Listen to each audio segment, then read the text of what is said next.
discuss local language, women empowerment, smart cities, mental health, startup, and etc. The, the advantage of offering this program of Java exploration is that the participant will get earning credits as well as international conference certificate of social and culture. Besides, you will enjoy Indonesia traditional dance performance from Sanggar Sri Kandi, the student from our university. Above all, we expect that international conference will produce implementative recommendation that can be used of basis to create an everlasting peaceful human being in this universe. By saying Basmalah, Bismillahirrahmanirrahim, I officially open this program. Thank you. Wassalamualaikum warahmatullahi wabarakatuh. Thank you very much for welcoming and opening speech. The next agenda, before we start the presentation time, I would like to invite you to see Indonesian traditional dance performance by Sanggar Sri Kandi. Not yet. Okay. Dear audience, on this special event, we have several agendas as follows. The first is presentation time from the speakers, and the second is ice breaking. The next agenda is discussion, and after this, we take a picture together. Now it's my pleasure to introduce our speaker. The first speaker is Mrs. Ulfa Muhayani. She is PhD candidate at Queensland University of Technology, Australia. And the second speaker is Dr. Istiada, who head of the Center for Gender and Child Studies. Both of them are lecturer at Maulana Malik Ibrahim State Islamic University of Malang. Okay, before the presentation, I would like to invite you to see Indonesian traditional dance performance by Sanggar Sri Kandi from Faculty of Humanities. To Sanggar Sri Kandi, please welcome.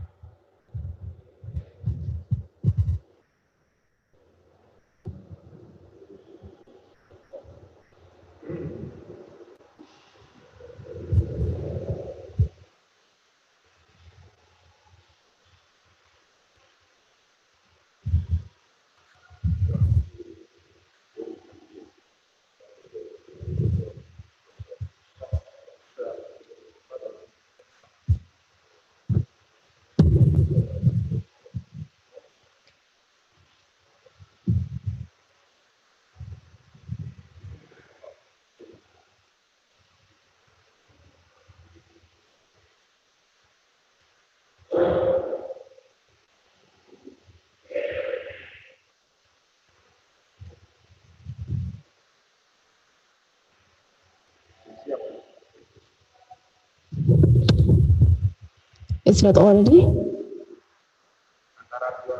Sanggar Sri Kandi. Okay, if not already, the next agenda is the presentation.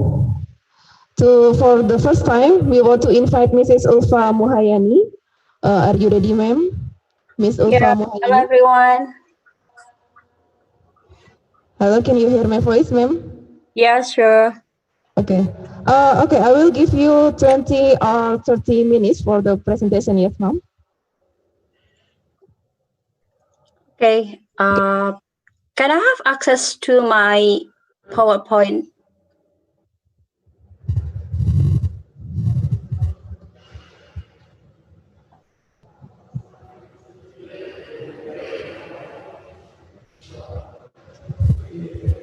Okay, I think I just want to start the presentation. Hello, everyone. Assalamualaikum warahmatullahi wabarakatuh.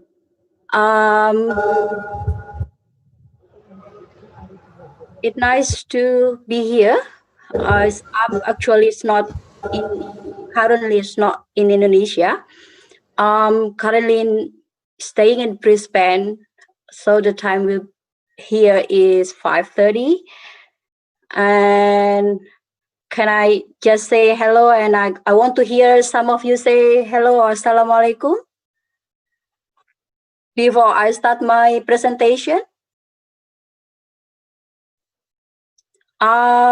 This afternoon, I'm going to discuss with you all the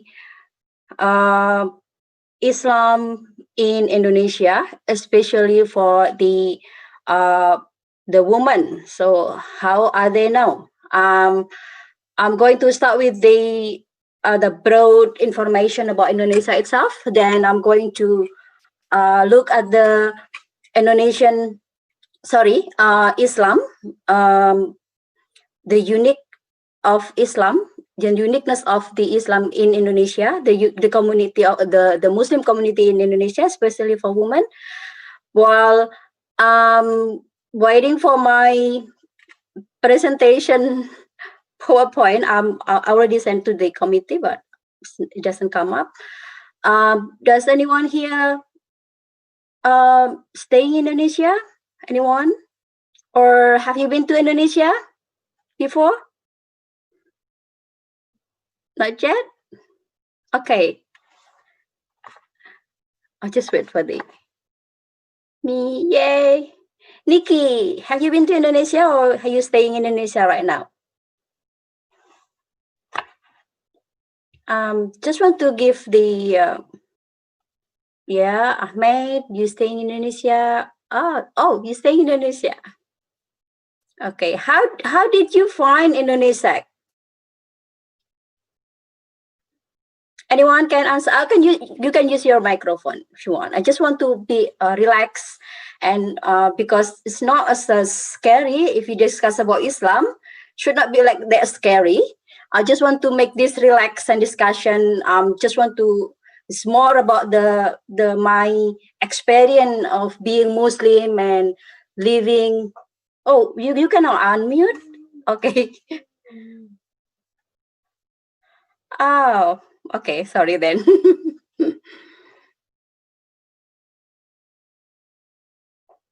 Okay.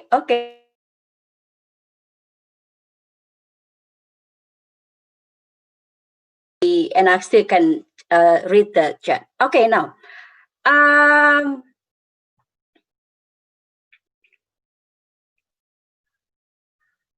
Can anyone help me with the slide? So how did you, can anyone answering my question through the chat room? Then we can discuss how did you find the, that's my slide. Actually, that I'm going to discuss with you this afternoon. Women Muslim Indonesia, how are they? How is the condition of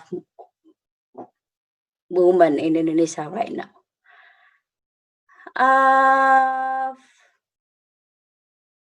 Okay, I have one question. If you heard the word Islam, one word, what is come up in your mind?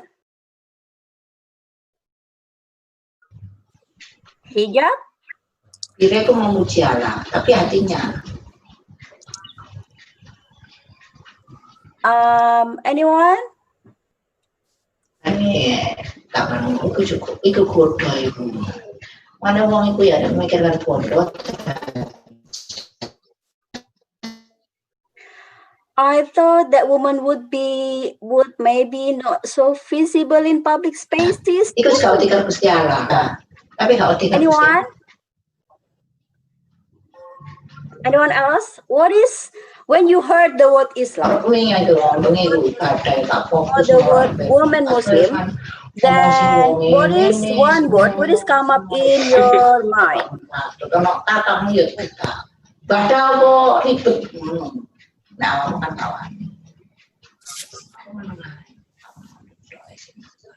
Okay, I got my slide here. Okay, I think the committee can start muted all the audience. I'm going to start with Wis mulai fail manuk ngomong dhewe. Ngomongnya sing tapi sing diomong iku sing ketok nyoto. Okay.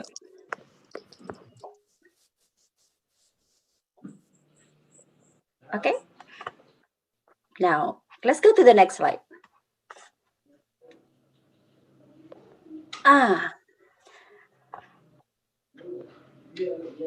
Yep. I do agree with you. When we talk about Islam, then, and especially we talk about Muslim woman, and what is coming up to our mind is, one is hijab, second is Muslim woman is not so visible in the public.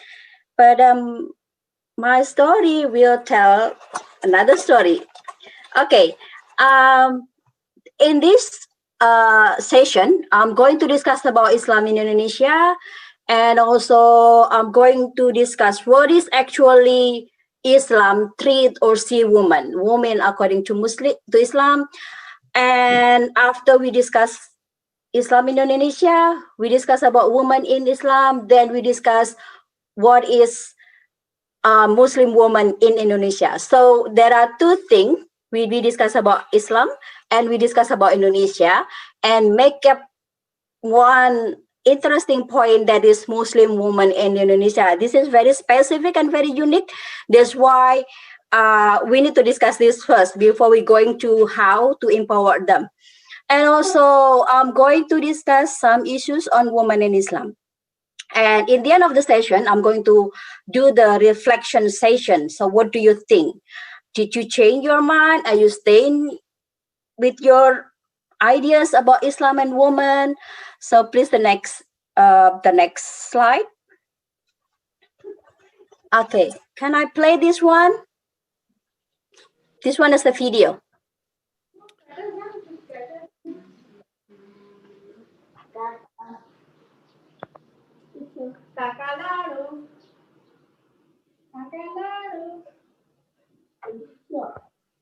Okay, you cannot. How else can I? The video one? No, you cannot touch the video.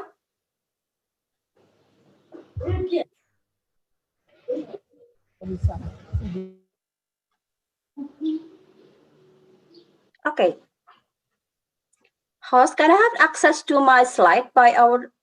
Can you give me access to my slide? Can you so I can? I'm sorry, guys, but it's okay. This is actually one of the video when the fashion show happening in Jakarta. This fashion show is one of the program held by Muslim community. They are all the designer, the woman designer, and they demonstrate their design to the public. So all the women or the girls in this event is all women, and they go publicly to the woman. But this thing to be happen, we have a long story behind this. So I'm going to the explanation about how then can a Muslim woman in Indonesia going publicly and express their ideas, express their fashion, their talents, their anything that they have, and the public accept that. But it has a very long history on that. So can I go to the next slide? Okay. One thing that I really want to underline here is the experiences of Muslim women vary widely between and within different societies. So at the same time, their adhere to Islam is a shared factor that affect their life to varying degrees and give them a common identity that may serve to bridge the wide cultural, social, and economic differences between them. So what I'm going to say here, each of women in Islam having different experience because their life is influenced by Islamic teaching itself, but also they their life also influenced by the cultural, social, and economic. But one thing that make them one, having one identity, is the teaching of Islam. So what make the Indonesian woman having a special characteristic is because women in Indonesia influenced by different culture, language, ethnicity, etc. But at the same time, they are the same. They are similar with other women Muslim in other part of the world, like for example Malaysia, or someone living in US, or some women living in Middle East. So if you see, they share similar identity, but at the same time they also share differences because of they also influenced by their own culture, their tradition, their social condition, and also their economic. That's what I'm going to say. That's why if you meet a woman Muslim, they are very diversity. They are multicultural in terms of they express their ideas and everything.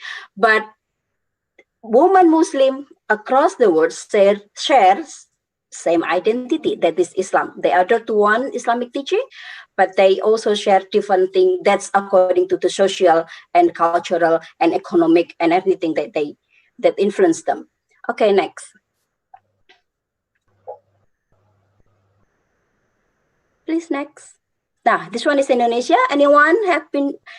Here is Sumatra, and you know, these are very diverse and a very large archipelago countries.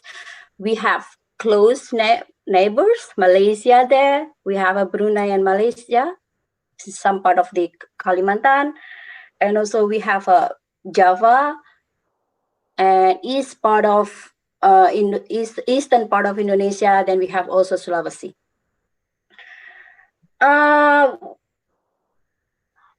The color here represent the diversity of Indonesia. Anyone knows how many population of Indonesia here? 70 million. 270 million? Yeah, less than that, but around, yeah, 270, 263. There's a huge numbers of people living in these archipelago countries, and they are all different. They coming from more than 300 ethnicity. We have Javanese people living in mostly in the mainland of Java. Then we also have Batak, we have Sundanese, we have Maduris, we have Balinese, we have more than 300 ethnicity. They also speak almost 700 different indigenous languages. I'm from Java. I speak Javanese. If anyone's studying in Surabaya, UNER, for example, you can meet someone who speak Maduris. If you go to Jakarta, for example, you find someone speak Batawi. You can find someone speak Sundanese, but they are all Indonesia. So there are around 260 people. So the Indonesia is home to the million of people who come from 300 different ethnicity, who speak more than 700 indigenous languages. So you can imagine how big and how diverse is Indonesia. I guess you got a lot of information before this session because I show that you have a list of the subject that you have learned in the previous days. Okay, now And from 260 million people, around how many the population of Muslim? Anyone knows? How many percent of the total population are Muslim? Yes. 85%? Anyone? 80? Yeah, almost 88% of the total populations are Muslim. You can imagine, from 260 million people, and 80% of the 2060 million, how many? You can count that. So that's why the Muslim population in Indonesia is the largest Muslim population in the world, according to Pew Research recently. So the condition or the position of the Muslim in Indonesia is a very important, because here in Indonesia is I'm not in Indonesia right now particularly, but in Indonesia, 88% of the population are Muslim, and it represents a very huge number. Yeah, that's why. But Indonesia has a very unique history. Although the country is made up 88% of the population are Muslim, we as Indonesian not declare we are Islamic states. Our country is not Islam. Although we have the largest population of in Indonesia are Muslim, but we are not Islamic country or Muslim country. Okay, what is Indonesia actually? Next slide, please. Here. We have been colonized by Dutch. It was before 1945, and also we also in Japan also, here in our country around three and a half years. So we got close relationship with Japan and also with Dutch people. As I said, that Indonesia is home for 264 million people from 300 ethnic group who speak 100 indigenous languages. And again, it's not Islamic country, it's democratic country. So according to Pancasila, it's 5 principles. Based on the Pancasila, there are 6 religions which is officially acknowledged by the state, by the nation, by the government, sorry, and but 6 official religion is only 6 official religion, but actually our people are still practicing other belief and religion, indigenous beliefs and religions, such as people living in Banten, people living in the very remote area, they're practicing their own belief and tradition, and they have a system of religion itself. But this officially, Indonesia only recognize 6 religion. We have a Bhinneka. One very sacred words in our country is Bhinneka Tunggal Ika. Whether you are different, the diversity of Indonesia, we are one, Indonesia. So although we speak many different indigenous language or local language, we call it, but when we meet to Indonesian people, we still can communicate because we have one official language, that is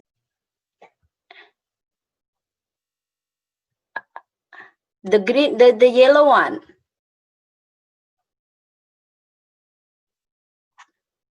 Who?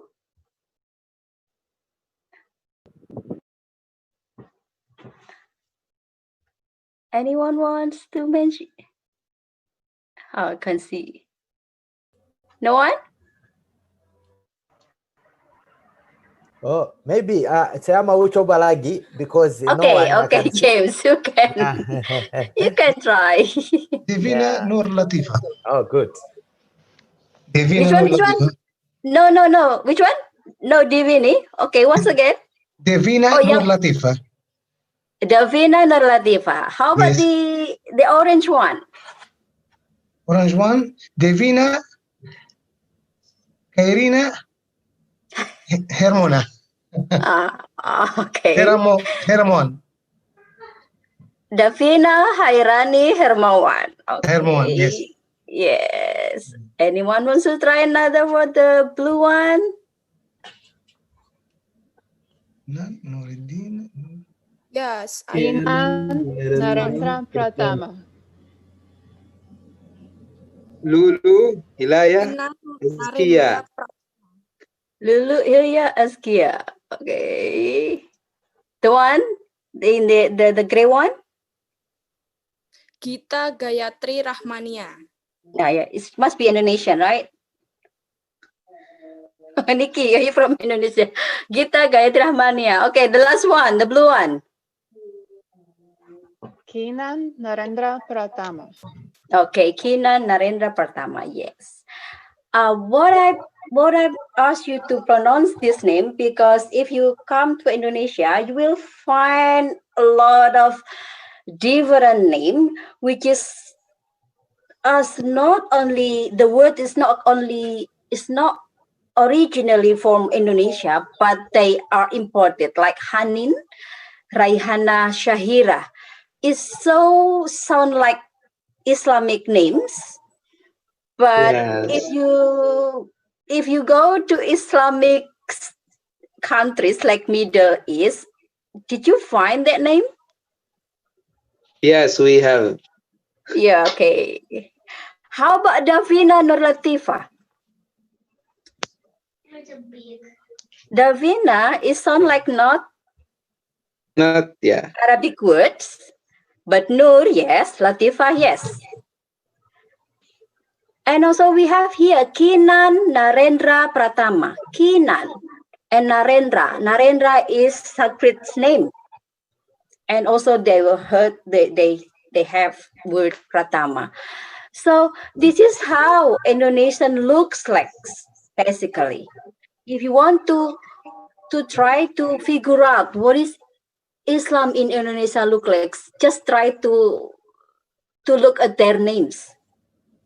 They can have Indonesian name, at the same time they put it Arabic name, they put it also Japanese name, or like Davina, or like Gita. Someone from India or Pakistan will be familiar with the word Gita. Gayatri. It's not Indonesian, it's not Arabic, but they are Muslim, but they use the name. So it's a very complex and unique. If you want to understand Islam in Indonesia, just look, if you analyze the name of the people in Indonesia, you can find how mixed are they to other different culture, how exposure to any different knowledge and language and everything. So that's one of the face of the Islam in Indonesia. We have 1,000 faces here. Okay, you can see the picture from the pictures. We have ibu-ibu here. They also wearing hijab. But we have, how about young Muslim woman here? It is all in Indonesian. Some cover their face, some are not, using a very fancy dress, brand, shoes, you can see. So what these pictures tells us? Anyone can give me a clue or idea? When you see these kind of pictures, okay, James, you want to coba? Yes. You want to try? Yeah, saya mau coba, Bu. Yeah, I want to try. Yeah. Yes. This picture demonstrates that Indonesia have different people that have different people with different culture at the same time, different regional freedom that other they can wear according to their culture, regardless of having Muslim communities, but they have freedom to act, to choose and to do what they wish to do. Maybe I can demonstrate in such way. Okay, what do you think about that? Are you that you what? How your idea on that? Is it Yeah, in a positive or in a is it negative? Thank you very much. This my idea or perspective about this picture. This demonstrates that people, regardless of their difference, whether religion, etc., but they can act and they can have freedom to do anything, whatever. So my perspective about this picture, it is a really freedom based on the society or cross-cultural issues the country having. It is very nice. It allows cross-cultural acceptance, cross-cultural issues within the state. So it demonstrates very positive even for the external or people from abroad.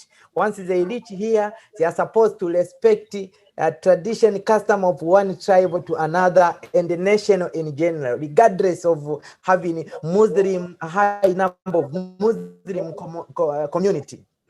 Okay. I saw that Celestian wants to say something. Anyone want to have idea on that? I don't have idea about this. Oh, okay. I don't know. Oh, you don't know. Because I Yeah. saw you unmuted your anyone wants to have the idea how is your ideas? What is your opinion after looking at that kind of different pictures of Indonesian women?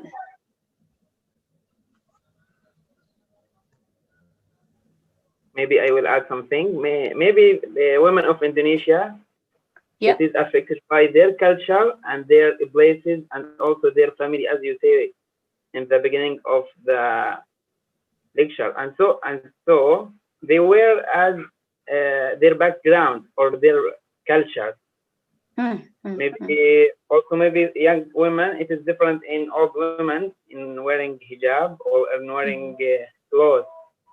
And also in another maybe island, also the clothes or the wearing of clothes is different. And also it is affected by their belief. Yeah. Yeah, it is depends on their belief or their maybe understanding of Islam also. Okay. Okay, thank you for the idea. Did you recognize where this picture taking place? Maybe in social media, but No. The background. The background. Did you recognize? Did you feel that there is something interesting other than their dress? Where they took the picture? Yeah, this What is is the so. big? I don't know. Where? Actually. On the street. Maybe on the On street. the public. On the street, in the public. On the street, on the public. What does it mean here? It's not like in the room and they can do everything they want to express. They can use whatever they want, but in the room it will be different if we're taking the picture on the street. What does it mean here? Anyone have ideas on that? It means that movement Muslim Indonesia. Yes, Karina? Maybe that they express themselves through their style of clothing. Yeah. Like they all wear the hijab, but still the rest of their outfit is very different. And I would say for the two of the pictures, that the girls even wear some kind of street style. Yeah.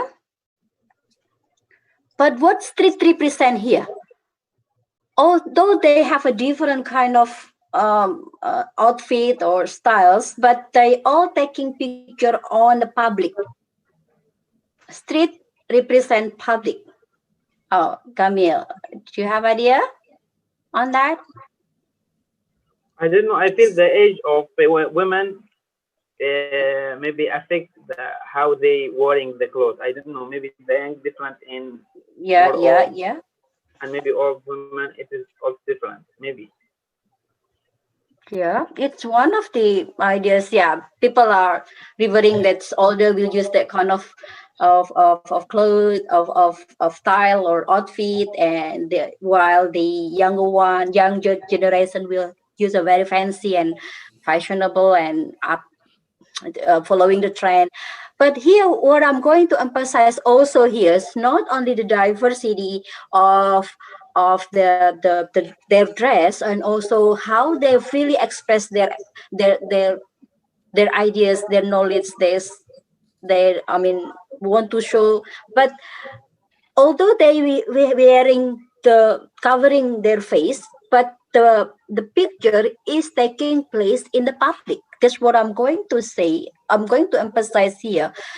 It means that Muslim women in Indonesia are allowed to express themselves to the public.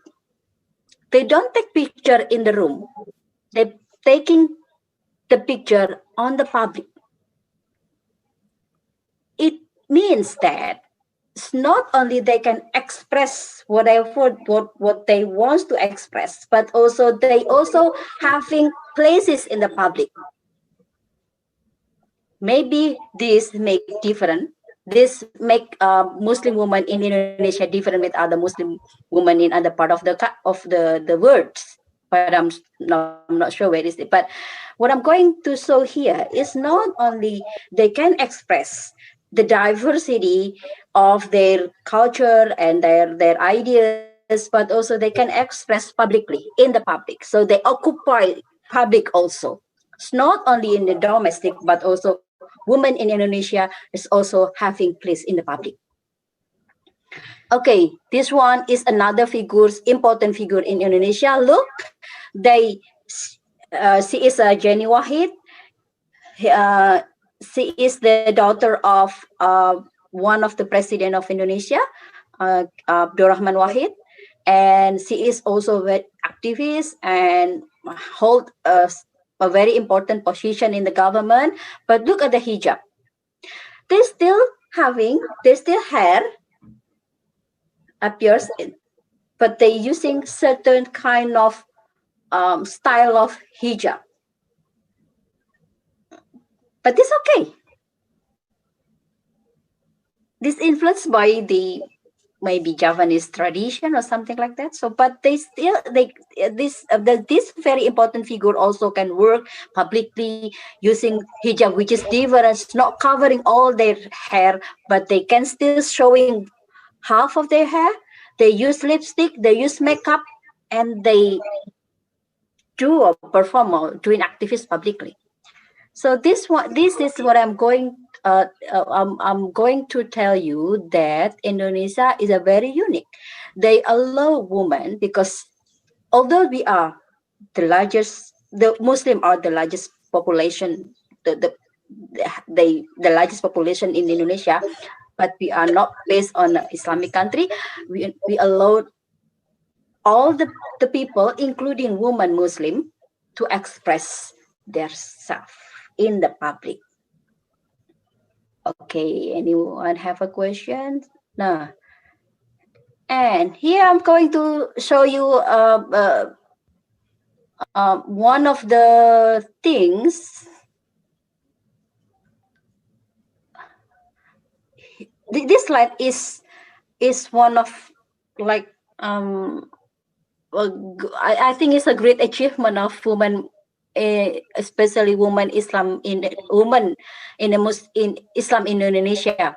In 1904, before we got independent in 17 of August 1945, there were ibu or women who set up a school for girls. So since the beginning, in 1904, girls in Indonesia have right to education. Not only that, in 1912, Sunting Melayu newspaper, this one in newspaper, remember how if you wrote in a newspaper, you in the very high level of the high rank of academic and everything here. So woman, it is the newspaper, Sunting Melayu newspaper was founded by Rohana Kudus. She is a Muslim, and she was the first woman journalist in Indonesia, a woman in 1912. It's one of the big achievement. In 1919, pesantren, the oldest educational institution in Indonesia. Remember when we think that Muslim are not allowing children having education, girls having education, but in Indonesia, 1919, pesantren Denanyar, it is in East Java in Jombang, began a class for small number of young women. So, since again, apart from the Sekolah Istri founded by Dewi Sartika, pesantren also open class for girls to educate, class for small number of young people. So we can see, and this is very famous, 1921, Era Kartini Nationals. Era Kartini not only set up and it's one of the woman emancipation in Indonesia, figure in Indonesia, but also she is the nationalist movement. It's not only thinking about women, he's also thinking about nationalist movement. I mean, she wants to be not longer colonized by the Dutch. And we got 1917 August, we independent. Okay, this one is Dewi Sartika, it was 1904. And this one, if you look at the pictures, this Kartini school, there's the girls after having school at Kartini school. It was several years ago. And Indonesian woman having a congress, it was a picture of a congress, woman in Indonesia for the first time. And we can see there are two women sitting there using hijab. So Muslim woman in the past, Muslim woman in Indonesia also participating in the first Muslim Congress. So as you can see, two women. Okay. Now we finished talking about Muslim in Indonesia and the picture and how I'm trying to give you a picture how is actually woman Muslim in Indonesia. But I'm going to also looking at how is actually Islam is woman. Okay. Anyone who Muslim all know both Muslim and Muslimah. No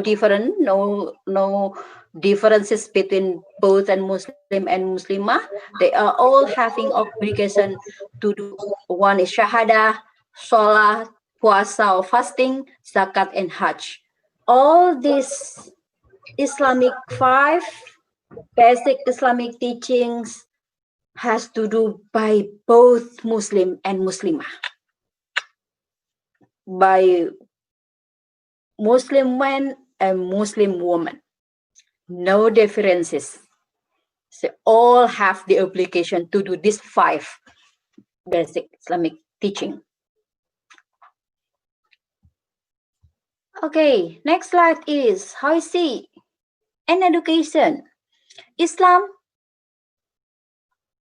asks its followers seeking knowledge.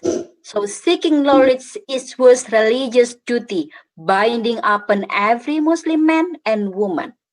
Okay, so education is a religious duty and it's binding upon every Muslim man and woman. So they are equal. Economy. Women are allowed to work in Islam, although there are some of the restriction. Women are allowed to work in certain condition or with certain obligation, etc. But one thing I'm going to underline here, Islam allow women to work. Political right, Islam allow us women to have a political right to vote, to be voted. Property right, Islam civilization granted free Muslim women relatively more than the Western. This is I quote one of the scholars' statement that actually Islam giving right, property right. So Muslimah, a woman in Islam, are allowed to own property, to have property, and to do whatever they want with the property, which is maybe some of the practices not, but Islam guaranteed the property right to women. How about in the religion? As I said before, Muslimat or Muslim women have the same obligation as man. In art, music, and fashion, you can see in the previous pictures that they can wear whatever they want. Okay, but still we have an issue for Muslim in Indonesia. That is, some girls are still not allowed to go to school, and we also have the issue on child marriage. It's a higher number of child marriage. We're concerned about that. We also have a issue of women violence and radicalism in Islam. So we have that kind of issue. Some of the radicalism network and channels using women to do violence, etc. We also have a healthcare, like access to contraception, and women in politics. We still also have a woman and economy. We still find women are in the poverty and because. Please welcome.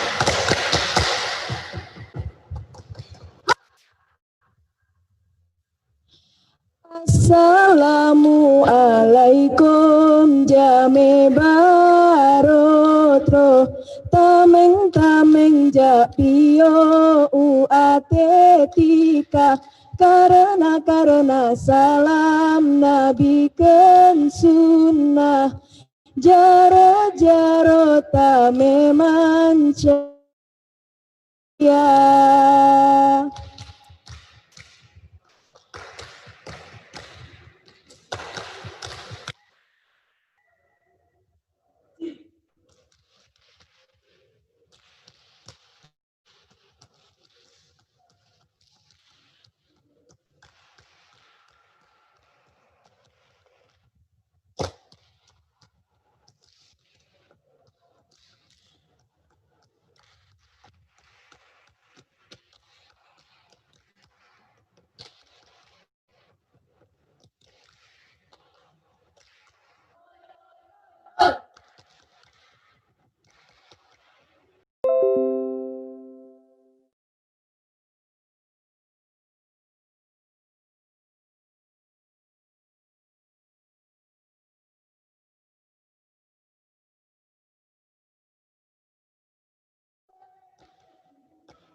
Jalla tumile lamile jalla tune jalla tumile lamile jalla tu lemburat menari lam atu runggunong lah hembak cabang bunga hai anak-anak lengkua.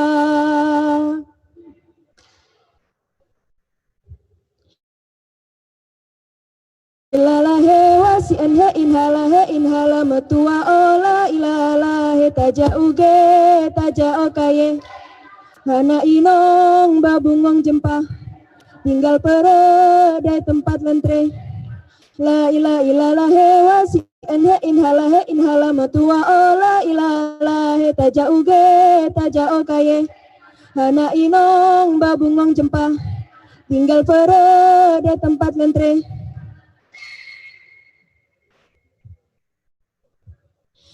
ila otsa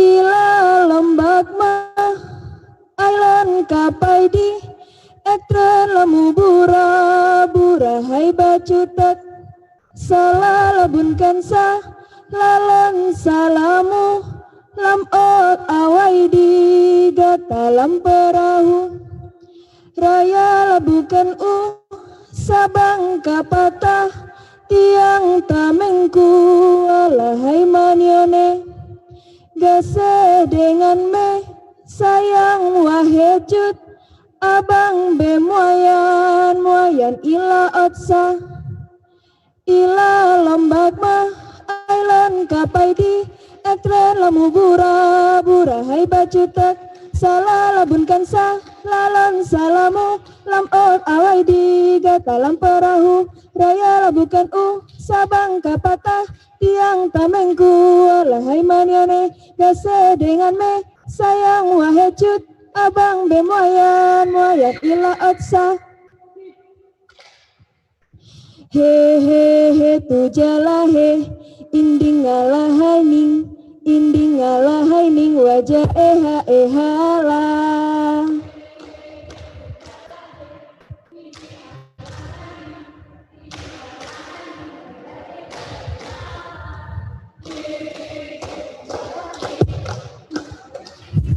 Oh, it's a wonderful, beautiful dance, amazing. I hope you can teach our audience to dance and sing together later, okay? Okay. Okay, the next is the second presentation by Dr. Istiada. I will give you 10 and 20 minutes, okay, ma'am? For the Dr. Istiada, time is yours. Okay, Assalamualaikum warahmatullahi wabarakatuh. Good afternoon, everyone. I'd like also to say hello to people offline. Hello, students. Okay, good. So today I'd like to continue to present about women empowerment in Indonesia. And I'd like to talk about domains of contestation. Yeah, so there is a contestation, women empowerment in Islam in contemporary Indonesia. But before we talk about women empowerment in contemporary situation, I'd like to start with women in New Order era. Who knows about New Order era? New Order era, if we remember, that it started in 1966. Do you know the president of New Order era? Is there anyone here who knows? Yeah.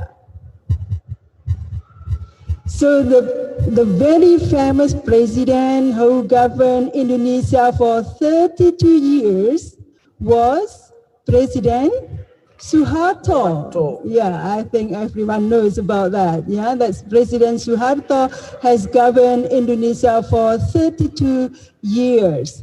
Okay, what happened to women empowerment at that time?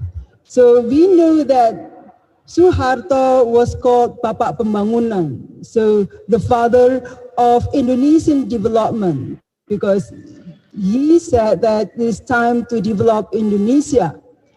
And the focus of the New Order era was economic stability and social integration. So some experts say that the regime tightly repressed and controlled the life of Indonesian citizens under the rationale that it would lead a rapid economic growth. So for the sake of economic growth, every citizen should be controlled. Yeah, that's the rationale. And then what happened to women? At that time, we know that woman was assigned dual roles or peran ganda wanita, dual roles of woman. The primary role of woman was being wife and mother. I think everyone knows that, yeah? What is the duty of wife? The duty of wife is serving the husband and managing the household chores. And then, what is the duty of mother? Of course, the duty of mother is giving birth and raising the children. And the regime adopted the concept of kontrak or natural law. So some experts say that the regime emphasized the natural biological role of woman. Yeah, so this is to raise the children and to serve the husband. It is why Catherine Robinson and also Julia Surya Kusuma said that this regime is the state of egoism. Yeah? And then the regime also established two very prominent organizations. The first one is called Dharma Wanita. Dharma Wanita was organizations of civil servants' wives. So every wives of civil servant, they automatically become a member of Dharma Wanita. So what is the function of Dharma Wanita? The function of Dharma Wanita is to support the husband's role. So they have 5 principles called Pancha Dharma Wanita. And then in the social level, the government also established an organization for women. It is called Family Welfare Groups, or we call it PKK. Yeah?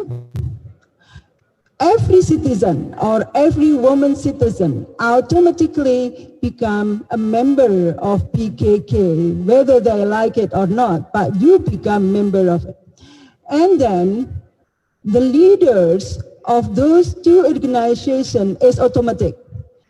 So if your husband is the leader of the institution, you automatically become the leader of Dharma Wanita. If your husband is the leader of the district, like kelurahan, kecamatan, or kota, kabupaten, so you automatically become the leader of PKK. So that's automatic leadership. So it is nice, yeah? So women become leader automatically without being chosen by anyone. It depends on your husband. So at that time, the joke was you must be very careful in choosing the husband. So if you get a right husband, then you can automatically become a leader. Some experts are very cynical about Dharma Wanita and PKK, but what happened next in the contemporary Indonesia, I will show you later. Okay, next, the Reformation era. In the Reformation era, experts say that Indonesia becomes more democratic and more Islamic. Yep. More democratic means that people have more freedom of expression. What about women? I quote from Adjono that with the fall of New Order regime to the new democratic era in 1998, the social and political context in Indonesia experienced a dramatic shift. Yep. With a move toward a democratic and decentralized system of government. The shift, yeah, this is I quote, and I will underline this, the shift gave a strong impetus for women's rights activists and their advocacy efforts. Okay, we will see whether this is true or not. And then, nowadays, in the Reformation era, Indonesia become more Islamic. Yeah, what does it mean? It means that the Islamic expression or Islamic identity expression in public life is more evident than ever before. As you can see that Ulfa show you about women with very nice outfit in the street, in the gymnasium. Yeah, so you can see things like that. It never happened before. And it becomes more Islamic that public in the public spheres, it is very rare that you can find girls without headscarf. So almost everywhere that you can find women with headscarf. In 1980s, it was very rare that we can find people using headscarf in the office, in banks, yeah, in the streets. But nowadays, it becomes the opposite, that it is very rare that we find women without headscarf. Some experts say that it is because Islamists tended to gain strength in the process of democration and decentralization. This is bad thing of it. And people say Islamics become penumpang gelap. So this is a black passengers, dark passengers of our democracy. Yeah, because it endangers some issues of women empowerment. Okay, we will talk about that later. Okay, and popular culture. We can see that now we can find films with Islamic theme. Is there anyone here who knows about Ayat-ayat Cinta? Is there anyone knows about that? Yeah, film Ayat-ayat Cinta and Ketika Cinta Bertasbih. Maybe Australian students know? Hello? Do you know about that films? Okay, so nowadays it is easy. We can find Islamic film, and also we can find Islamic novels, chick lit even. Okay, now, what is the experts say? I found that David Busher, an Indonesianist, has very pessimistic view about the latest situation of democracy in Indonesia. David Busher says that Indonesia is now less democratic, less pluralist, and less cosmopolitan than it has ever been since 1998. Yep. Now, notion of secular and liberal becomes opponent of the society. Do you know CIL, Jaringan Islam Liberal? Liberal Islam Network, who is the leader? Is there anyone knows? Yeah, Jaringan Islam Leaders was led by Ulil Absor Abdallah. And Ulil was given a book bomb by somebody, we don't know. But this is a threat for liberal Islam. If you say about secularity or liberalism, you become opponent of some part of the society. It is why David Busher says that the pluralism and inclusivity that Joko Widodo exposed in the past has repeatedly compromised with the enemies, yeah, leading him to adopt an increasingly narrow and xenophobic agenda. So this is very pessimistic. Is that so? Okay, we can test. I'd like to test about that statement within 3 issues of gender inequalities. I'd like to see gender gap in education and workforce, yeah, and then maternal mortality and violence against women. Okay, I'd like to see the gender gap in education and labor force. As Bu Ulfa said, that started from the new order, actually women are supported to go to school. In fact, Bu Ulfa said that gaining knowledge for women is a religious compulsory. So it is compulsory for everyone, men and women, to gain knowledge.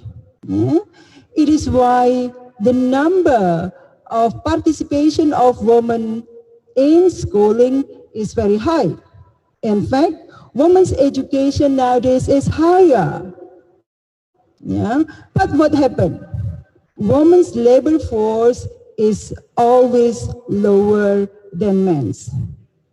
And experts say that the low labor force for women is one of the reasons for the pillars of less competitiveness of Indonesia. In fact, Indonesia is ranked at the bottom in the labor market. Yep. Actually, women have the potential to make greater contribution to Indonesian economy. It is why in empowering women nowadays, people push women to go to labor force. Next, I'd like to look at maternal mortality. Maternal mortality rate in Indonesia is always very high, although in these few years it shows a decline, but it raised again. And the reason of maternal mortality medically is bleeding, hypertension, and infection. But it's not only the case, because the big case is that there is a non-medic reason. The non-medic reason is that woman is not a decision maker, even it is for her own body. Because most women don't own their own money, so they cannot make decision. When there is a problem with the body, they usually will wait for the consent of the husband. What kind of action needed? What kind of action taken by the doctor? And it is very often that it becomes too late. When the husband gave the decision, the woman has been died. So it is very sad. Yeah? So the non-medic reason become more apparent than the medic reason. Now, last issue that I want to look at is about violence against women. Look at the chart. Start from 2008 until 2019, that the number of violence against women is always increasing. Yeah? People say that in a day there will be 35 women experience violence, rape. So the number of rape in Indonesia is also very high. It is why the Value Champion study says that Indonesia, Indonesia is ranked the second most dangerous country for women in the Asia Pacific region. So this is very sad news. Okay, next. I want to show you that 42.7% of girls experience violence and 34.4% they become the victim of sexual violence. Yep.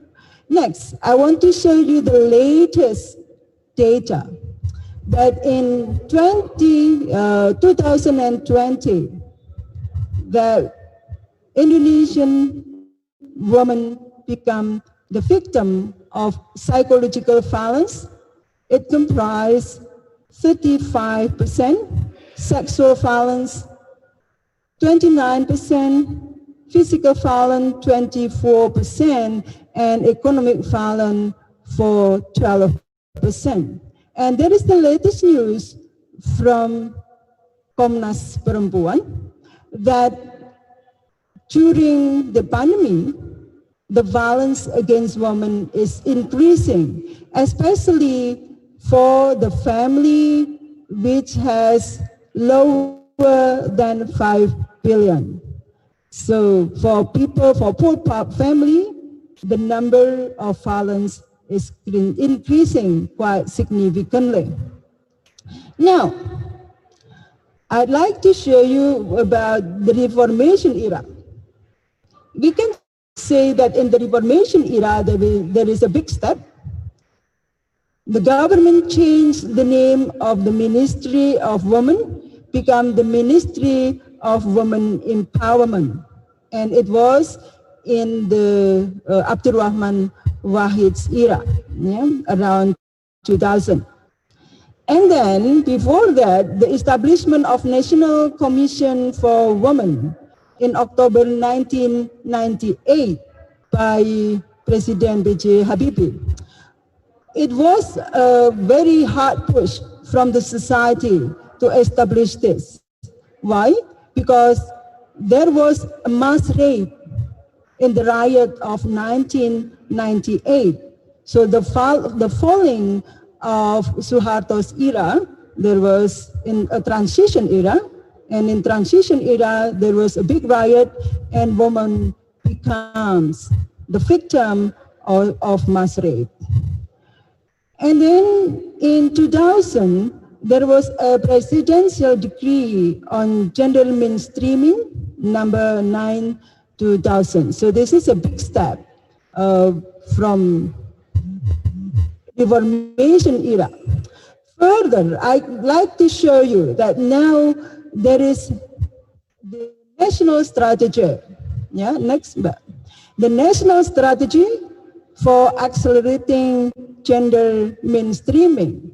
We know that before that we have Beijing platform in 1995 that gender mainstreaming must be a mandate, for every government to follow gender mainstreaming. It is why in Indonesia there is also STRANAS, Strategi Nasional or National Strategy for Accelerating Gender Mainstreaming. This is,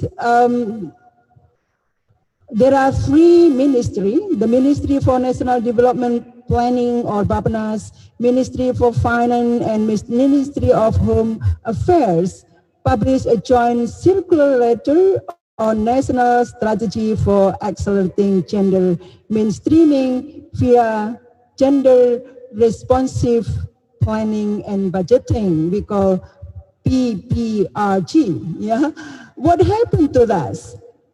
I'd like to show you later. There is also a big step. Yeah, there is a Gender Mainstreaming Award.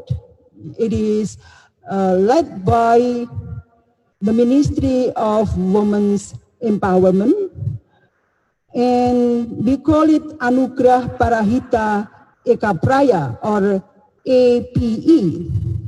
The government honors the award to ministries or institutions that have shown a commitment to mainstream gender equality and empowerment of women into their programs, activities, and created innovation in the implementation of gender equality and assist on gender mainstreaming. So it becomes popular.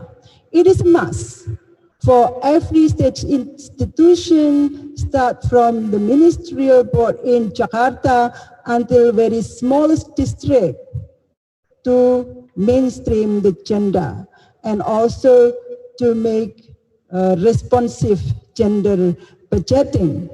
So everyone knows about PUJ. Maybe someone here heard about that. PUJ, pengarus utamaan gender or gender mainstreaming. So they now becomes very popular.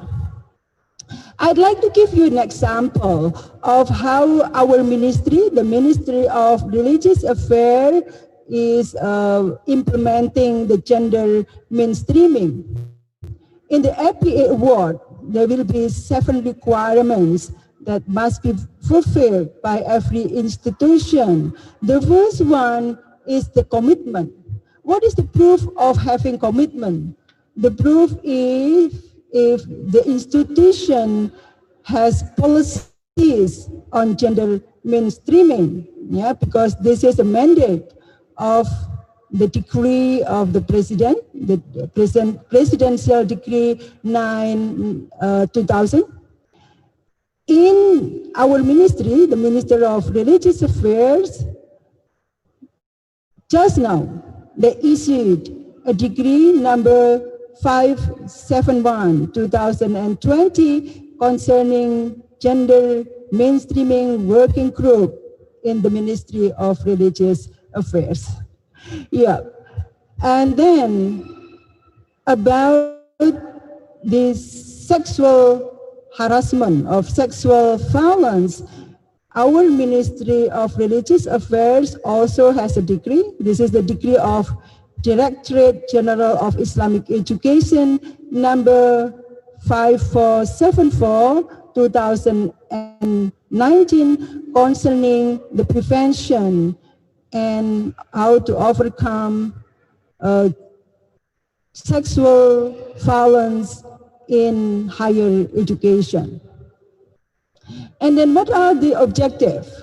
The objective is the main objective, the entire Ministry of Religious Affairs policies, programs, and activities must be fair and equitable for both women and men. And specific objective, the entire rank in the Ministry of Religious Affairs understand the concepts, the principle, the strategies of gender mainstreaming in terms of implementing development that becomes the Ministry of Religious Affairs task, function, yeah, tupoksi, yeah, we can say tupoksi, tugas pokok dan fungsi. And then also gender mainstreaming executors of Ministry of Religious Affairs. So this is composition of gender budget statement. Yeah, it is compulsory for every institution under the Ministry of Religious Affairs to make a gender budget statement every year. Yeah? Okay, and then next, gender mainstreaming implementation in the Ministry of Religious Affairs. We can see several policy adjustments made to be more gender responsive. Yep. Allowance provision for women during their maternity leave. Nursery room now is compulsory for every institution. There must be nursery room. Yep. Daycare facility. And then in every first echelon unit, it must be gender budget statement. Okay, I can conclude from that. In Indonesia, that gender mainstreaming is yes, but gender equality, no. Why I said so? Because there is approval in the presidential decree on gender mainstreaming in development in 2000. There was no opposition. But then, when activists proposed for gender equality bill, there was very big opponents. Yeah, so it is very hard even to say about gender equality. Yeah, if we talk about KKG, keadilan dan kesetaraan gender, there must be some people who oppose you, especially from Islamists. Yeah, and they usually just call you becomes the the friend of the West, and you are the slave of liberalism, and so on and so on. So it is very hard. It is why what happened to sexual violence bill draft. Yep. We can see the long history of our effort, our struggle to initiate for a national law to end sexual violence in Indonesia. Next one. Actually, it was started from the New Order era in 1998 when President Habibie established Komnas Perempuan. we actually have very great effort how to end sexual violence. But then it becomes very long way to go. Yep, I will show you over there. There is the leading actor. The leading actor was Women Empowerment and Protection, the Ministry of Women Empowerment and Protection. What is the issue? Yeah, sexual abuse against children. And there is approval from Presidential Decree number 5, 2014. Yep. And then National Action Plan to Prevent Sexual Violence Against Children. And then we have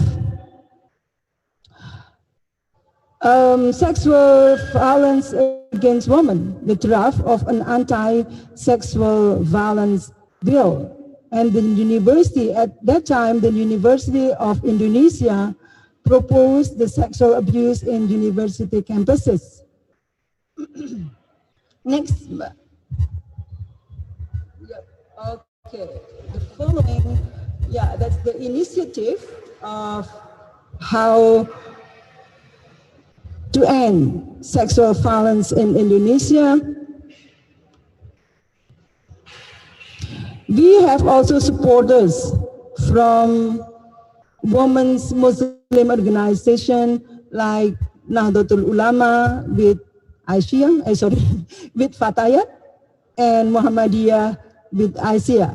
It started within the organization. Yep, in Aisyah talk about female circumcision and polygamy, and they advocate within the Muhammadiyah for adoption of internal policies of condemning polygamy and female circumcision, and there was also great debate on that. And dissemination of Islamic principle of sakinah or harmonious family to prevent violence against women. What Fatayat NO do?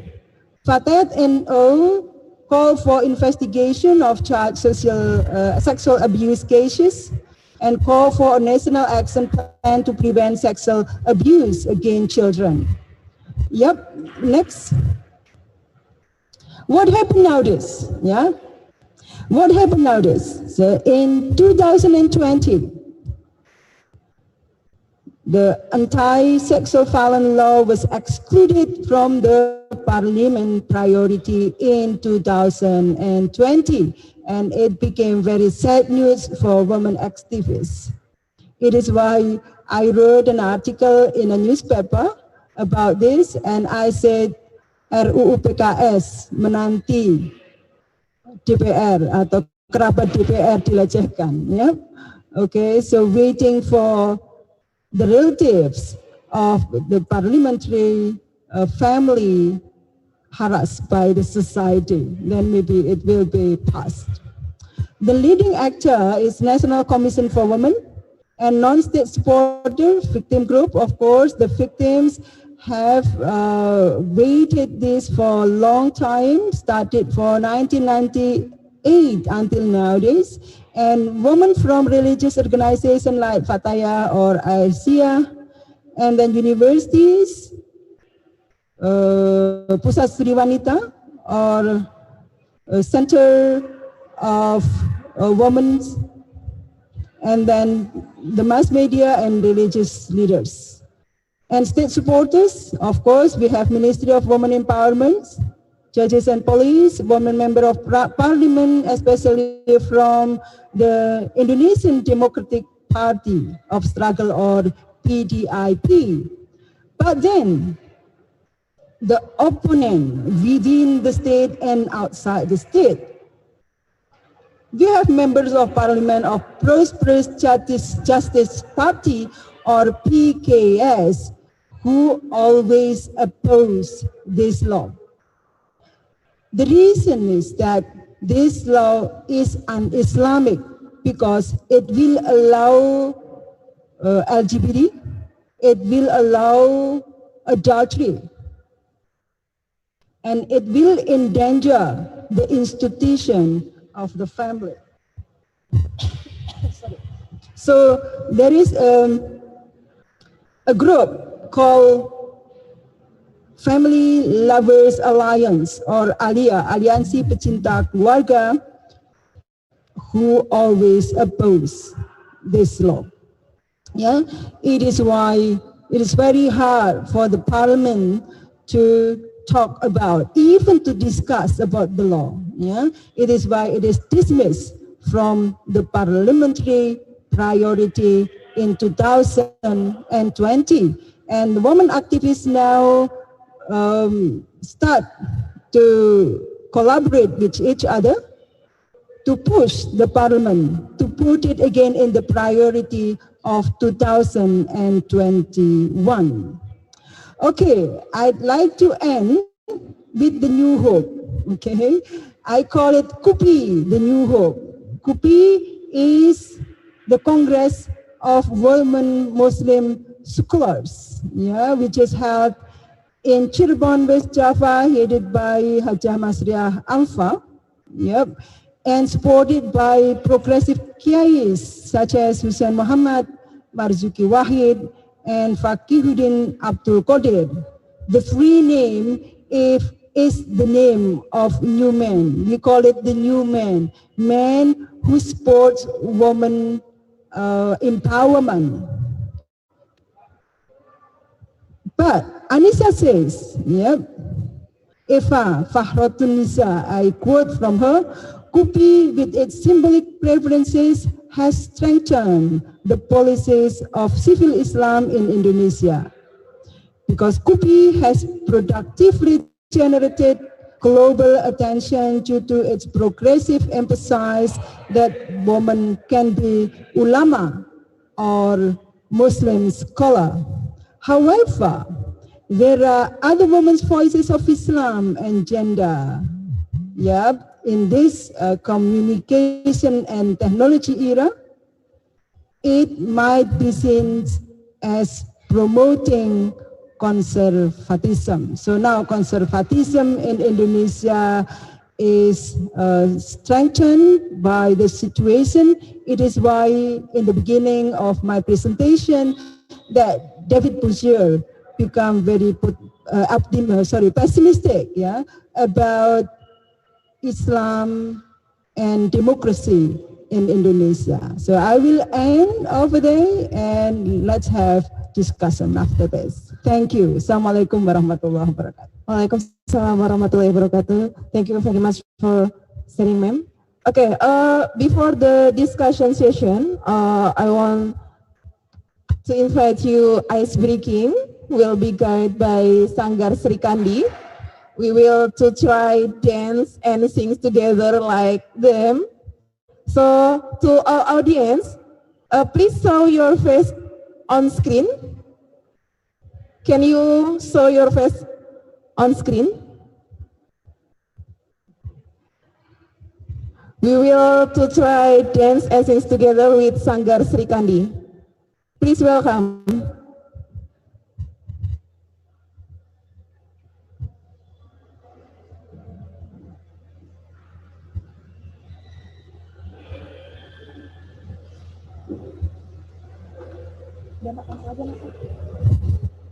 Oh yeah.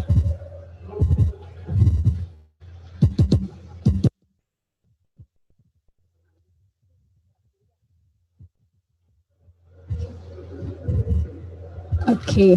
Assalamualaikum warahmatullahi wabarakatuh. Good afternoon, ladies and gentlemen.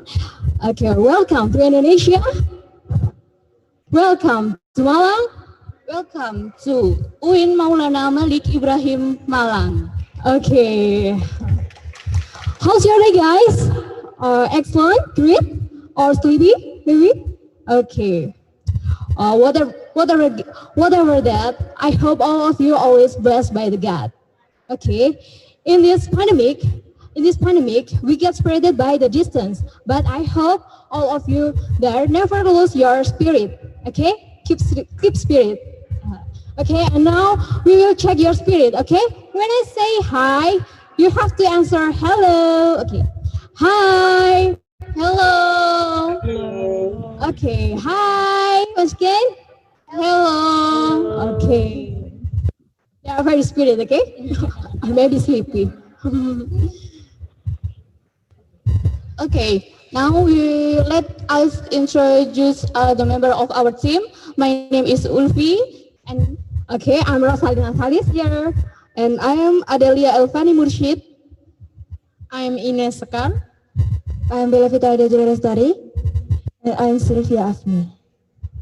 Okay, we come from Sanggar Tari Sri Kandi, Faculty of Humanities. Okay, as you know, in Indonesia, women traditional dancer become minority, and luckily in this university, we have many dancer community like Sri Kandi. Yeah, this is the result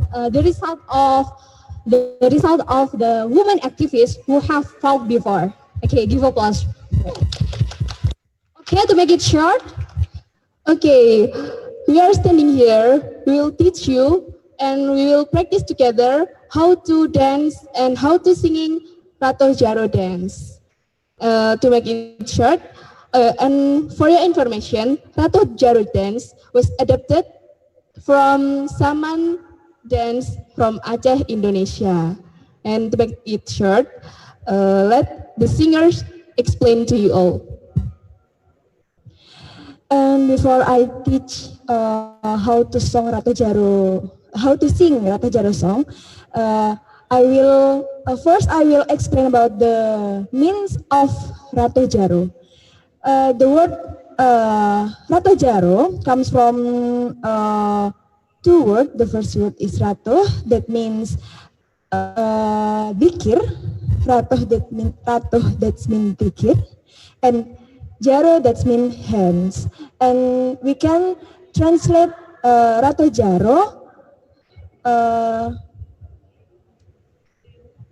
dikir while dancing. Yes. Yeah. We dikir while dancing by our movement. Okay. Wait, before we continue to teach them, okay, I will invite you guys to come here and dance together with us. Okay, come on. Come on, all of you here. Maybe the volunteer? Okay, maybe one for the singer and two for practicing the dance. 2 or 3? Come on, guys.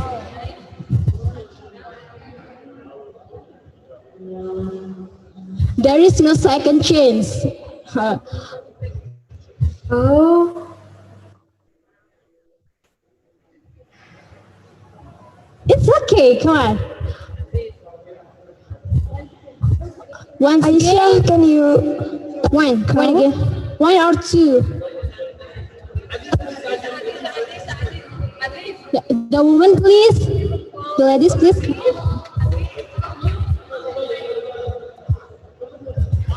Hey, it will be fair if all of you come here and join us. Okay, wow, amazing.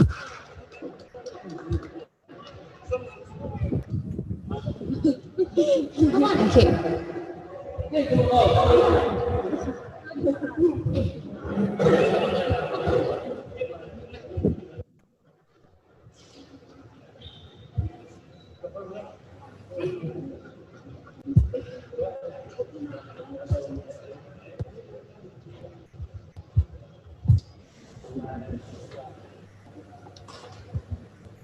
Okay, before we start, it will, okay, let's introduce yourself. What is your name? Oh.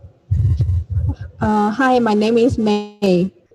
Yeah, and and I'm from China. My name is Liban. I'm from Somalia. My name is Yasin Shinabi. I'm Egyptian and I study here informatic technology. My name is Aziz and I'm from Iraq. My name is Muhammad Al-Fadil from Sudan. Okay.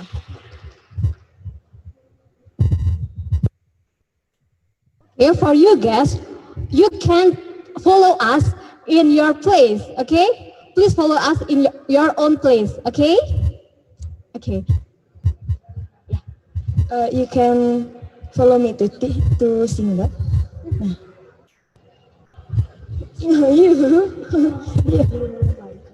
And for your information, make sure that you wear the trouser and also the socks to minimize the pain, okay? And all of you also wear the trouser and also the socks. Maybe you can put off your shoes. How if we sit down?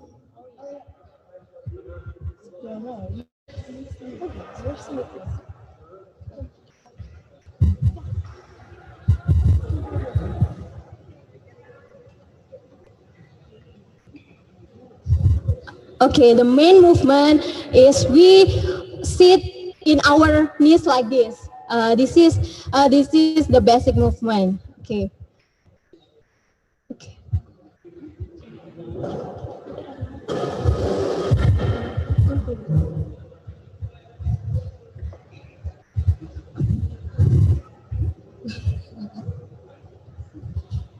Who become the singer?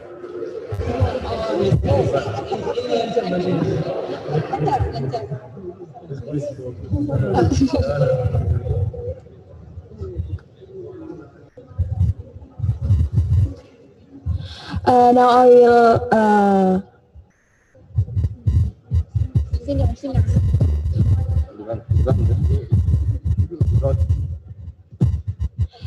Now I will teach you the song of Ratu Jaru.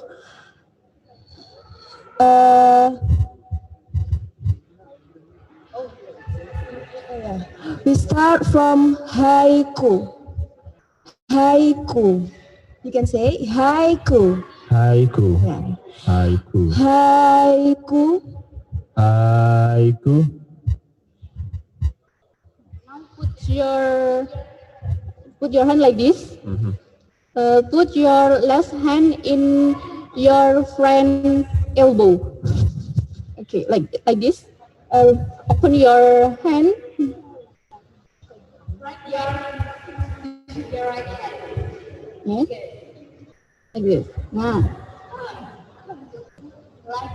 Like this. No, like. Yeah, right. Okay. Good. Okay. Put in your elbow, friends. Okay. Oh, you can.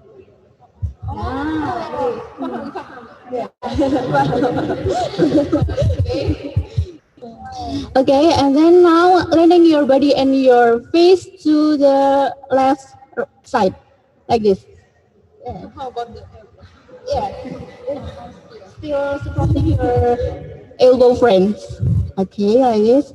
And now, please in the right side, like this. Okay. Repeat again.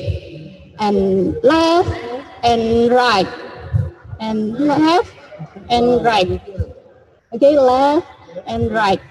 Okay. Got it, guys? Yeah. Okay. And the next is, oh yes. Let's practice with the singer. Yeah. Okay. Haiku tiding lang handing hem. Oh, yeah. Haiku. Haiku tiding lang handing hem. I will kill.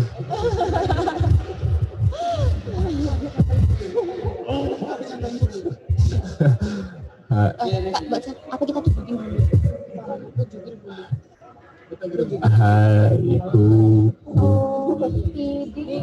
handing hem.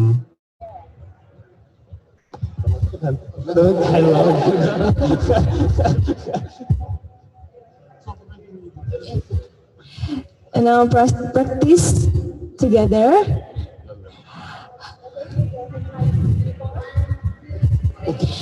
Haiku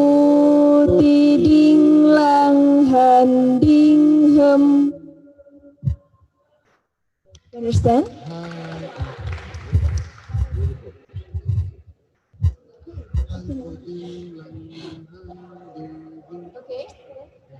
And the next is Kutiding. You can follow me. Lang Han Ding Hem. Kutiding Lang Han Ding Him. Hem hem.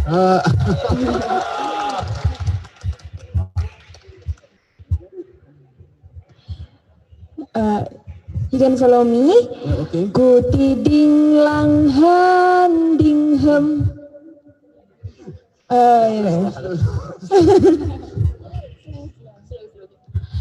Kutiding Lang Han Ding Him.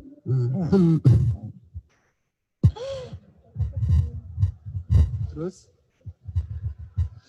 Kutiding Lang Han Ding Hem. And for the movement, you close your finger, your right hand on the left shoulders and your left hands on your right thigh. And do it together. 3, 4, 5, 6, 7, 8. And 3, 4, 5, 6, 7, 8. And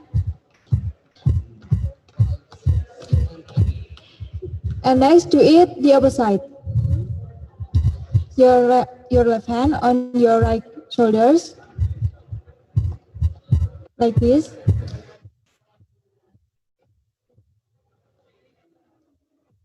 For the dancing, we move it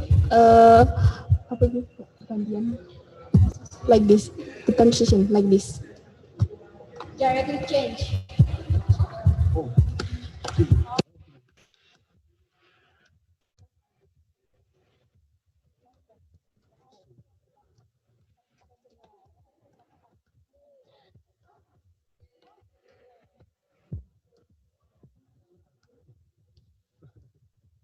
Okay, now let's try from the start. Are you ready?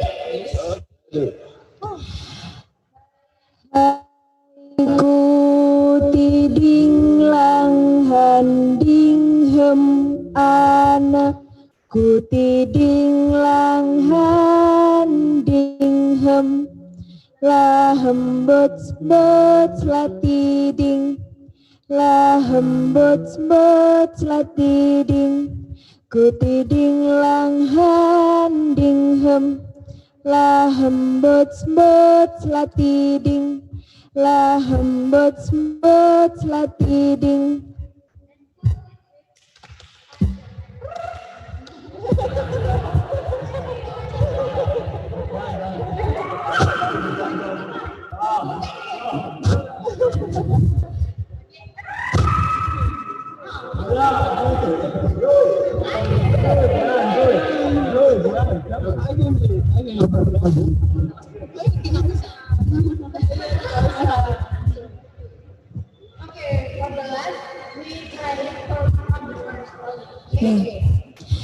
Hai Kutiding Lang Han Ding Hem Ana. Kutiding Lang Han Ding Hem. La hem buts buts la tiding. La hem buts buts la tiding. Kutiding Lang Han Ding Hem. La hem buts buts la tiding. La hem buts buts la tiding.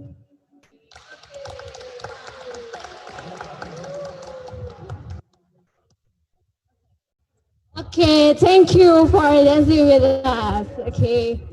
Okay, guys, learning traditional dancing is very hard, but you did a great job today. Okay, if you're still curious with how to learn traditional dancing, you can contact us later at @sanggartari_srikandi. Okay, thank you for the time. And wassalamualaikum warahmatullahi wabarakatuh.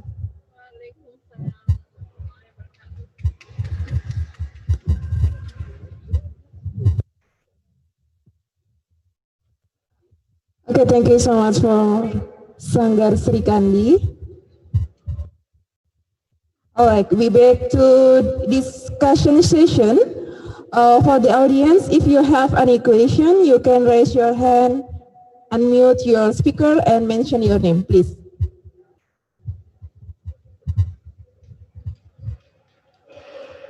Any question from the audience?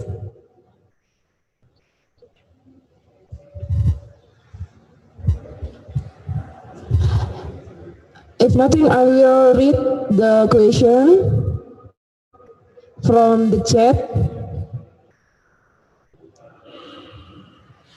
Anyone question? Okay, so I will read question to Miss Ulfa from Salsabila at State University of Malang. Hello, I have a question related to empowerment and gender equality. In Indonesia, usually Muslim women that use hijab will have some limit when they want to do some art like dance. They will got some limit hijab and people stereotype that they connect with Islam value and start to judge this woman that loves to do art. What do you think about it, ma'am? Thank you for the question from Miftahu Salsabila. Yeah, it is. My presentation is not saying that we all women, especially women in Indonesia, are free to do whatever they want, because as I explained that women. Can you unmute for your speaker, and then otherwise? Okay. Of the international affairs, can you mute yours? Yes, ma'am. Can you mute your speaker, because it's my speaker back sound. Okay, so I just the diversity in Indonesia also reflected in the way Islam has been interpreted. We have so many interpretation within Islam itself. So once we have the idea on how about women Muslim are joining in art or something like that, there are different ideas, different opinion on that. One group of the scholars of Muslim are allowed them to do art, to do like dancing or fashion freely, whatever they want. Some group allowing having the opinion that women in Islam are allowed to do art and everything based on certain condition, but the other group also totally banned that women are cannot joining any art or anything that related to Muslim. So there are the diversity of opinion among the scholars in Islam regarding to this kind of situation, especially for regarding to the how about Muslim women joining to or having passion on art. As a woman in Indonesia, we allowed to choose which one the scholars that you are going to follow. If you believe that this is your passion or your interest on art, and you really want to express your idea on that, you can follow, either allow you freely whatever you do, whatever you want, or you follow certain scholars opinion on okay, you can do with certain condition or with certain restriction or something like that, or you can you just give up and follow the other Muslim scholar opinion. So there are many opinion on that things. Is he answering your question? Okay. How about this answer, Salsabila? Enough? You can unmute speaker, Salsabila, if you get enough. Okay, I think the second question to Dr. Istiada. Okay, thank you. I read the question from Karina. Yeah, what does the non-Muslim part of population think about the shift to more Islamic Indonesia? Okay, thank you for the question, Karina. Yeah, this is shared part of our shift. Yeah, it is why nowadays we collaborate with each other to talk about Indonesia, NKRI, ya, Negara Kesatuan Republik Indonesia harga mati. So the unity of Indonesian is death price. Yeah? So we must collaborate to each other to maintain our Indonesia. Because yes, the shift threatened some non-Muslim societies because they feel that Muslim, the majority, do not protect them. But as a minorities, they are threatened. It is why some Muslims collaborate to non-Muslims to build the NKRI, so Negara Kesatuan Republik Indonesia. And nowadays we talk about Pancasila, why Pancasila must be strengthened, because we cannot move from Pancasila, because this is the basic principle of being Indonesia, means that we promote Pancasila. Okay, next, I'd like to answer the following question. Why can Indonesia become the highest violence country? So the second highest, yeah? The second highest country. That's very good question, but it is very hard to answer why. For me, this is very sad news because Muslim is the majority of population in Indonesia. Why it is so?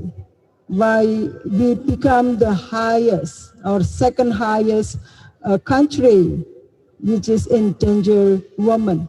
It is why women activists and Muslim women activists working together to push the policy. And thank God that in our ministry, the Ministry of Religious Affairs, there is a decree 5494/2019 to prevent and to handle sexual violence in Islamic campuses. So we must push our society to be more woman-friendly. Yeah. Okay, next from Ekaterina. What are consequences of someone who performs sexual harassment? Okay, yeah, jail. There is a jail. If they do rape, of course, they will be jailed. But it is why we still need sexual violence bill, because there is unequal power relationship. The unequal power relationship between perpetrators and the victims are not recognized by the existing law. So the existing law only rule about two things: pemerkosaan and pencabulan, yeah, rape and harassment. And pemerkosaan is only limited to men and women. So man-to-man rape, it is not recognized by the existing law. So what happened to Reinhardt? So if greenhouse is in Indonesia, it's not in the Great Britain, it is very hard to deal with because our law, the existing law, doesn't introduce, doesn't recognize the type of sexual violence which happen between men and men. It is why we also push the government, the parliament to recognize about the kinds of sexual violence. It's not only 2 kinds, but in fact, there are 9 kinds of sexual violence, and it is not from the Western countries. We do not import, but we collected data from Indonesia, started from 1998 until nowadays. We found that there are 9 kinds of sexual violence, start from sexual harassment to enslave or enforced prostitution. Okay, I will continue to Karina. Is polygamy popular among Indonesian Muslim scholars? Is polygamy often practiced in Indonesia? Yeah, polygamy is also become very hot issue in Indonesia, as I stated before, that for the Muhammadiyah branch, women's Muhammadiyah branch, Aisyah, they condemn polygamy and they want to prohibit polygamy from Indonesia because polygamy has many dangerous things for women. Whether or not it is popular, yeah, it now becomes more popular with the shift because we have a more Islamic situation. So some people or men's groups, even there is a group of polygamous marriage, and they have a kind of exhibition in front of the public that they will choose, one of their favorite polygamous family or things like that. So they celebrate polygamy, and it has never before that we celebrate polygamy in front of the public. In fact, the majority of Muslims says that polygamy is not something which can be celebrated. Polygamy is only an emergency exit of certain situation. So we cannot celebrate polygamous marriage. Some people say so. So there are some people who support and there are also some people who oppose to polygamy. Now next, how about the current fact that there are still many female workers work abroad, especially this pandemic situation? Yeah, about migrant worker, female migrant worker, it was become the major issue within the Ministry of Empowerment, to Ibu Khofifah Indar Paranwansa, who now become our governor in East Java. At that time, she banned, she postponed some migrant worker, especially female migrant worker, because it has so many bad effects to the family and to the society. But then it becomes very hard because Indonesia itself doesn't have many jobs offered for women. It is why women prefer to go abroad instead of working inside the country. So it becomes also our concern how to eliminate women workers abroad. Or if we want to send women working abroad, it's not in informal situation, but we want to send people who work abroad in formal situation, so it will be well protected. And then last one is from Nikki, from UTM. When Indonesian women have higher education than men, but why is there still so much violence? Oh, this is very good question. I also question about this because, I have clients not only from lower rank of education, but also from the highest level of education in Indonesia, S3, yeah, the doctorate degree, the PhD degree. They also become the victims of domestic violence. It can be, yep. I think it is because unequal power relation between husband and wife.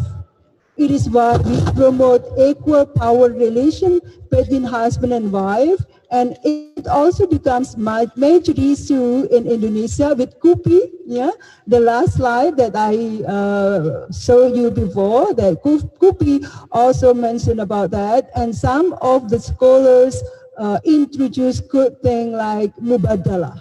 So this is equal power relationship between husband and wife. We call it in Indonesia kesalingan. So saling menghormati, saling menghargai, saling membantu. So we don't dominate each other, but we help each other. So hopefully KUPI becomes bigger and bigger, and we can introduce mubadalah relationship in our country. Thank you. Okay, thank you very much, Dr. Istiada. I think many question on chat, but what the same time is up. So last but not least, we were taking a picture together. So please show your face. Oh, before that, I hope Miss Ulfa, are you ready, ma'am?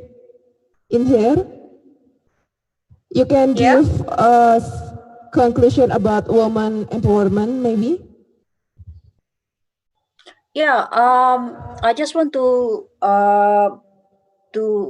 say one more thing, that again I said that Indonesia is a very diverse, very multicultural country. So these things are influence the way the women experience their life. I put woman in a very small cage, and then another cage and another system that influence the way they experience their life in Indonesia. I just want to note one things, why a woman who has higher education but still become the victim of violence, because there are intersections, not only because they have a good education, but they also influenced by the tradition, value, and teaching that influence the way they should behave, or they should react to the things outside them. This kind of diversity and multicultural in Indonesia makes the Islam in Indonesia is very unique. And if you want to learn more about Islam in Indonesia, it should be like having layering, or you will see the different faces, you will see different ideas, opinion, and they are all in the public. I just want to say one thing, just because just pay attention to the things that you read about Indonesia, because this diversity sometimes lead to some to have a false or a wrong conclusion about Islam Indonesia. Again, we are so diverse, and if you want to learn more about our diversity, please come and read a lot about us. Thank you. Okay, once again, thank you for taking time out of your busy schedule, ma'am. I know you're very busy in there. Okay, so we can take a picture together. So I hope you can show your face on screen, I think. The committee will be prepared to screenshot. Yes. Okay, you can show your face. Are you ready? Okay. 1, 2, 3, smile. Okay, the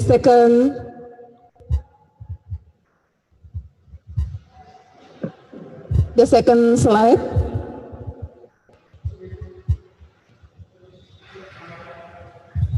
Okay, are you ready? Show your face on screen.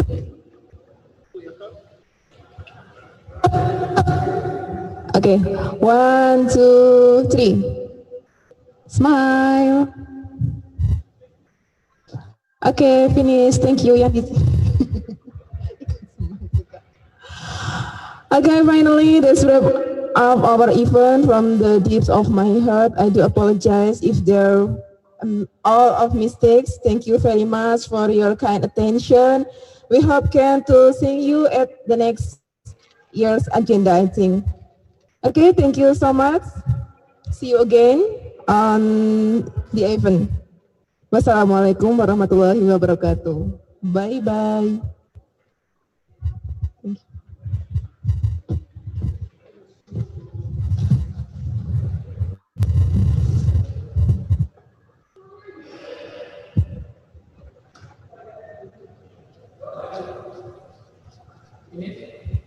Yes.